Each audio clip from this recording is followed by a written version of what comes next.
المتقين والصلاة والسلام على رسوله الكريم أما بعد فأعوذ بالله من الشيطان الرجيم بسم الله الرحمن الرحيم يا أيها الذين آمنوا كتب عليكم الصيام كما كتب على الذين من قبلكم لعلكم تتقون آمنت بالله صدق الله العظيم وصدق رسوله النبي الكريم الأمين إن الله وملائكته يصلون على النبي يا أيها الذين آمنوا صلوا عليه وسلموا تسليما الصلاة والسلام عليك يا سيدي يا رسول الله وعلى آلك وأصحابك يا سيدي يا حبيب الله الصلاة والسلام عليك يا سيدي يا رسول الله وعلى آلك وأصحابك يا سيدي يا نور الله سامنے کلام جسرا کے قرآن مجید برہان رشید کی ایک آیت مبارکہ تلاوت کی دعا اتفاق کے کہنا جل جلالہ مجھے حق سچ بیان کرنے کی اور ہم سب کو سنا کر عمل کرنے کی توفیق عطا فرمائے۔ سامنے کلام آج کا ہمارا جو پہلا موضوع ہے وہ ہے فضائل رمضان کہ رمضان شریف کے اندر رب ذوالجلال روزہ رکھنے والوں پر کس قدر اپنی رحمت کا نزول فرماتا ہے۔ نبی اکرم شفیع معظم صلی اللہ علیہ وسلم آپ نے ارشاد فرمایا، مسلم شریف کے اندر حدیث پاک موجود ہے، حضرت سیدنا ابو ہریرہ رضی اللہ عنہ آپ بیان کرتے ہیں کہ سرکار صلی اللہ علیہ وسلم آپ نے ارشاد فرمایا کہ جو ایمان اور نیت ثواب کے ساتھ، یعنی کہ روزہ رکھنے کے لیے ایمان کا ہونا ضروری ہے اور پھر اس کے ساتھ نیت صرف اور صرف رب ذوالجلال کی بارگاہ سے ثواب حاصل کرنا ہو، اس کے لحاظ سے ہو، اور جو رمضان شریف کا روزہ رکھے اس نیت کے ساتھ تو رب ذوالجلال کے پیغمبر صلی اللہ علیہ وسلم آپ نے ارشاد فرمایا کہ رب ذوالجلال اس کے پہلے گناہوں کو معاف فرما دیتا ہے۔ اب اس حدیث شریف کے اندر صرف رمضان کے روزے رکھنے کا ذکر ہے، اس کی تعداد کا ذکر نہیں، لیکن محدثین نے اس لحاظ سے ذکر فرمایا کہ جو عاقل بالغ ہو اس پر رمضان شریف کے مکمل روزے فرض ہیں۔ اور پھر اسی طرح ایک اور حدیث شریف کے اندر حضرت ابو ہریرہ رضی اللہ عنہ آپ روایت کرتے ہیں، مسلم شریف کے اندر حدیث پاک موجود ہے کہ نبی اکرم نور مجسم شفیع معصوم صلی اللہ علیہ وسلم آپ نے ارشاد فرمایا کہ پانچوں نمازیں جمعے سے اگلے جمعے تک اور رمضان سے اگلے رمضان تک جو بندہ مومن رب ذوالجلال کی رضا کے لیے روزہ رکھتا ہے، رب ذوالجلال اس کے گناہوں کو اس قدر معاف فرماتا ہے کہ ایک نماز سے دوسری نماز تک، دوسری سے تیسری نماز تک، تیسری سے چوتھی اور چوتھی سے پھر پانچویں نماز تک، اور پھر آگے سرکار فرماتے کہ ایک جمعہ سے دوسرے جمعے تک جو درمیانی دن ہیں پورا ہفتہ، اور پھر اس کے ساتھ سرکار فرماتے کہ ایک رمضان سے دوسرے رمضان تک، جو آج رمضان مبارک کا مہینہ ہے، اس رمضان سے لے کے اگلے رمضان تک سوائے کبیرہ گناہوں کے جو بندہ مومن سے کوئی گناہ چھوٹا سرزد ہو جائے تو سرکار فرماتے کہ رب ذوالجلال اس رمضان شریف کے روزے رکھنے کی برکت سے ان گناہوں کو معاف فرما دیتا ہے۔ ایک اور مقام پر اس بات کو ذکر فرمایا ہے کہ اس رمضان شریف کے اندر رب ذوالجلال اس بابرکت مہینے کے اندر کس قدر اپنے بندوں پر کرم نوازی فرماتا ہے کہ حضرت سیدنا ابو سعید خدری رضی اللہ عنہ آپ روایت کرتے ہیں کہ جب ماہ رمضان کی پہلی رات آتی ہے، یعنی کہ جو رمضان شریف کی پہلی رات ہوتی ہے تو آسمانوں اور جنت کے دروازے کھول دیے جاتے ہیں اور آخری دن تک یہ دروازے کھلے رہتے ہیں۔ اور ایک اور حدیث شریف کے اندر یہ بات موجود ہے کہ سرکار صلی اللہ علیہ وسلم آپ نے ارشاد فرمایا کہ رمضان شریف کے اندر رب ذوالجلال جنت کے 8 دروازے کھول دیتا ہے اور جہنم کے 7 دروازے رب ذوالجلال بند فرما دیتا ہے۔ اور ایک اور مقام پر نبی پاک صلی اللہ علیہ وسلم آپ کا فرمان ارشاد موجود ہے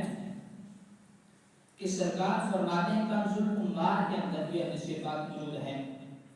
کہ جب رمضان کی پہلی رات ہوتی ہے تو رب ذوالجلال اپنی مخلوق کی طرف نظر فرماتا ہے، اور جب اللہ تعالیٰ کسی بندے کی طرف رحمت کی نظر سے دیکھتا ہے تو رب ذوالجلال اسے عذاب سے دور فرما دیتا ہے، اور رب ذوالجلال ہر روز 10 لاکھ گناہگاروں کو اس بابرکت مہینے کے اندر جہنم سے آزاد فرماتا ہے۔ یعنی کہ اندازہ لگائیں کہ رمضان شریف کے اگر 29 یا پھر 30 روزے ہوتے ہیں تو ہر روز رب ذوالجلال 10 لاکھ گناہگار، اب وہ گناہگار کہ جن پر ان کے گناہوں کے سبب جہنم واجب ہو چکی تھی، ان کو رب ذوالجلال ہر روز رب ذوالجلال 10 لاکھ ایسے لوگوں کو جہنم سے عذاب فرما دیتا ہے، اور رب ذوالجلال کے پیغمبر محمد صلی اللہ علیہ وسلم آپ نے ارشاد فرمایا کہ ہر روز 10 لاکھ گناہگاروں کو رب ذوالجلال جہنم سے عذاب فرماتا ہے، اور یہ سلسلہ کا رمضان شریف کے اندر اسی طرح جاری و ساری رہتا ہے، لیکن جب اس بابرکت مہینے کا آخری دن آتا ہے، جب اس بابرکت مہینے کی آخری رات آتی ہے تو رب ذوالجلال اس بابرکت مہینے کے اندر جو ہر روز 10 لاکھ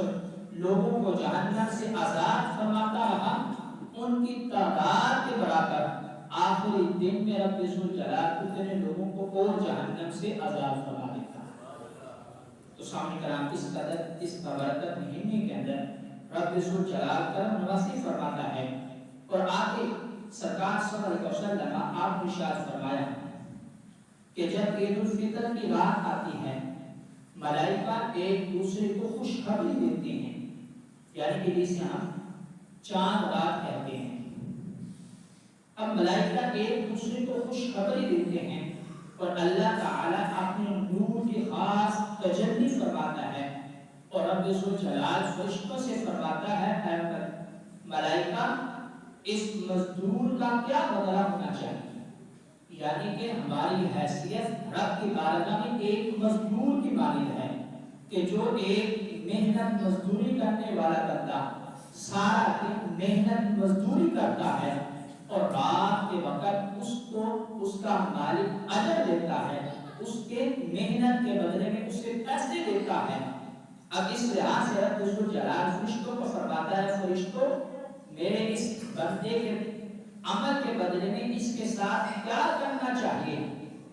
تو رب ذوالجلال کے فرشتے عرض کرتے ہیں مالک و مولا تو بہتر جانتا ہے کہ تیرے بندے کے ساتھ کیا معاملہ کرنا چاہیے، تو رب ذوالجلال ارشاد فرماتا ہے فرشتوں گواہ ہو جاؤ میں نے ان تمام لوگوں کی بخشش فرما دی۔ اور اس بابرکت مہینے کے اندر ہم نے اس لحاظ سے رمضان شریف کے روزے بھی رکھنے ہیں اور ہر نیک کام کے اندر بڑھ چڑھ کر ہم نے حصہ بھی لینا ہے۔ اب اس لحاظ سے سرکار عالم نور مجسم شفیع معظم صلی اللہ علیہ وسلم آپ نے ارشاد فرمایا، مستدرک کے اندر یہ حدیث پاک موجود ہے کہ جو بندہ اس بابرکت مہینے کو پا لیتا ہے کہ رب ذوالجلال نے اسے ایک مرتبہ پھر اس کی زندگی کے اندر اسے یہ بابرکت مہینہ عطا فرمایا اور پھر وہ نیک کام کرنے سے محروم رہ جائے، روزہ رکھنے سے محروم رہ جائے، تو اس لحاظ سے پیارے محمد صلی اللہ علیہ وسلم آپ نے ان لوگوں کے بارے میں کس قدر افسوس کا اظہار فرمایا ہے کہ حضرت یوسف بن کعب ابن رضی اللہ عنہ آپ روایت کرتے ہیں کہ نبی اکرم نور مجسم شفیع معظم صلی اللہ علیہ وسلم آپ نے ارشاد فرمایا کہ سرکار منبر کے قریب ہوئے خطبہ کے لیے، چنانچہ صحابہ عرض کرتے ہیں کہ ہم بھی سرکار کے پاس حاضر تھے، جب آپ نے پہلے سینہ پر قدم رکھا یعنی کہ منبر کی پہلی سیڑھی پر قدم رکھا تو سرکار نے فرمایا آمین، دوسری پر قدم رکھا تو پھر سرکار نے فرمایا آمین، تیسری پر قدم رکھا تو سرکار نے پھر فرمایا آمین۔ اب صحابہ کرام رضی اللہ عنہ جو کہ سرکار کے قریب حاضر تھے، اب جب سرکار فارغ ہوئے اور منبر سے نیچے تشریف لائے تو صحابہ کرام رضی اللہ عنہ نے عرض کیا کہ یا رسول اللہ صلی اللہ علیہ وسلم، آج ہم نے وہ بات سنی ہے جو پہلے ہم نے کبھی نہیں سنی اور نہ ہی کبھی دیکھی ہے۔ تو سرکار صلی اللہ علیہ وسلم آپ کی بارگاہ میں عرض کیا گیا کہ یا رسول اللہ صلی اللہ علیہ وسلم، آپ نے منبر کی پہلی سیڑھی پر قدم رکھا تو فرمایا آمین، دوسری پر قدم رکھا تو فرمایا آمین، تیسری پر قدم رکھا تو پھر فرمایا آمین۔ یا رسول اللہ، آپ کے آمین کہنے کے اندر کیا حکمت ہے؟ تو پیارے محبوب صلی اللہ علیہ وسلم آپ نے ارشاد فرمایا، اے صحابہ، جب میں نے منبر کی پہلی سیڑھی پر قدم رکھا تو جبرائیل علیہ السلام میرے پاس حاضر ہوئے اور عرض کیا کہ یا رسول اللہ صلی اللہ علیہ وسلم، جس نے رمضان کا مہینہ پایا پھر اس کی اس ببرکت مہینے کے اندر وہ بندہ اپنی مغفرت نہ کروا سکا، وہ رب کی رحمت سے محروم رہے گا۔ تو سرکار نے فرمایا آمین۔ دوسرے نمبر پر سرکار فرماتے کہ جب میں نے دوسری سیڑھی پر قدم رکھا تو جبرائیل علیہ السلام نے عرض کیا کہ یا رسول اللہ صلی اللہ علیہ وسلم، جو آپ کا نام اس میں گرامی سنے، یا رسول اللہ، جو آپ کا غلام آپ کا نام سنے اور آپ کی ذات پر درود نہ پڑے وہ بھی رب کی رحمت سے محروم رہ جائے۔ تیسرے نمبر پر سرکار نے فرمایا کہ جب میں نے تیسری سیڑھی پر قدم رکھا تو جبرائیل علیہ السلام نے دعا کی، پیارے محبوب صلی اللہ علیہ وسلم، جس کے پاس اس کے والدین دونوں یا دونوں میں سے کوئی ایک اس کے پاس موجود ہو اور اس کے والدین دونوں یا دونوں میں سے کوئی ایک بڑھاپے کی عمر تک پہنچ جائے اور پھر وہ والدین کی خدمت کر کے جنت کو حاصل نہ کر سکے، وہ بھی رب کی رحمت سے محروم رہ جائے۔ اب تین دعائیں کی تمام فرشتوں کے سردار حضرت جبرائیل علیہ السلام نے اور تینوں مرتبہ آمین کہا تمام نبیوں کے امام ہیں۔ اب اس دعا کے اندر کسی بھی لحاظ سے کوئی قباحت لازم نہیں آتی، اس کے اندر یہ نہیں کہا جا سکتا کہ یہ دعا قبول نہیں ہوئی، کیونکہ دعا کرنے والے تمام فرشتوں کے سردار ہیں، آمین کہنے والے تمام نبیوں کے امام ہیں۔ اب دعا کیا کی کہ سرکار نے فرمایا، جبرائیل علیہ السلام نے سرکار کی بارگاہ میں، یا رسول اللہ، جس کے پاس ماہ رمضان آئے، جو اس مہینے کو پائے اور اس مہینے کے اندر اس قدر نیکیاں نہ کر سکے کہ وہ اپنے اوپر جنت کو واجب کر دے، وہ بھی اس ببرکت مہینے سے اور پھر رب کی رحمت سے محروم رہ گیا کہ اس کو رب کی رحمت میسر نہیں آئے گی کہ جو اس بابرکت مہینے کے اندر نیکی نہ کرے یا پھر رمضان کے روزے نہ رکھے، اس کے اندر کوتاہی کرے۔ تو پیارے محمد صلی اللہ علیہ وسلم آپ نے ارشاد فرمایا آمین۔ اور پھر دوسرے نمبر پر سرکار صلی اللہ علیہ وسلم آپ کی بارگاہ میں جبرائیل علیہ السلام نے عرض کیا کہ یا رسول اللہ، جو آپ کا نام سنے اور آپ کی ذات پر درود و سلام نہ پڑے وہ بھی رب کی ہر رحمت سے محروم رہے گا، اسے بھی رب کی کوئی رحمت میسر نہیں آئے گی۔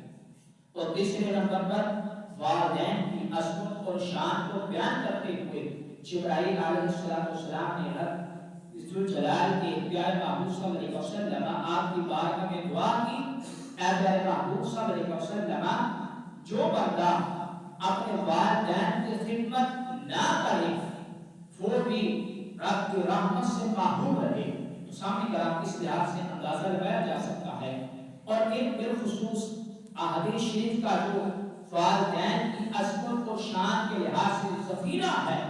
اس کے اندر اس کا خلاصہ یہ ہے کہ پیارے محمد صلی اللہ علیہ وسلم آپ نے ارشاد فرمایا کہ والدین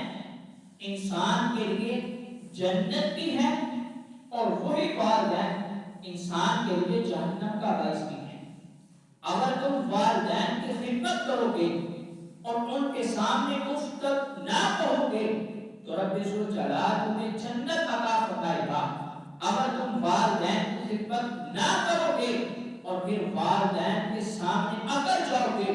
اور ان کے بے حرمتی کرو گے، ان کے ساتھ بے ادبی کے ساتھ پیش آؤ گے،